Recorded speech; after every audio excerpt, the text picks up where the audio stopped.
আগত সকল সম্মানিত ব্যক্তিবর্গের প্রতি সম্মান প্রদর্শন করছি।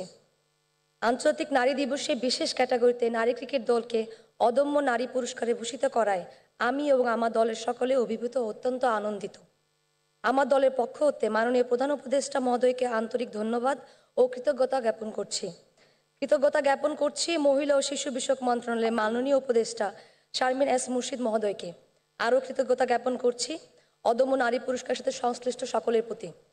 প্রত্যেকটি অর্জনে সকলের জীবনে বিশেষ, কিন্তু একজন নারী ক্রিকেটার হিসেবে আন্তর্জাতিক নারী দিবসে প্রধান উপদেষ্টা মহোদয়ের হাত হতে অদম্য নারী পুরস্কার গ্রহণ করা আমার দলকে আরও অনুপ্রাণিত করবে সামনের দিনগুলোতে দেশের জন্য সর্বোচ্চ সম্মান বয়ে আনার জন্য।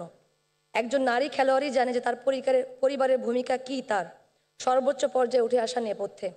আমি প্রত্যেক নারী খেলোয়াড়ের পরিবারকে সকলকে সালাম জানাই, আড়ালে থেকে তাদের সহযোগিতার মাধ্যমে দেশকে একটি রত্ন উপহার দেওয়ার জন্য। আমাদের সকল অর্জনের অংশীদার আপনারাও।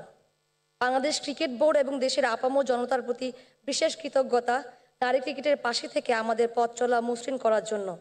দেশের প্রতিনিধিত্ব করার অপার সুযোগ আমাদের জীবনে সেরা অর্জন বলে আমাদের দলের প্রত্যেকের খেলোয়াড় মনে প্রাণে বিশ্বাস করে। সকলকে অনেক অনেক ধন্যবাদ।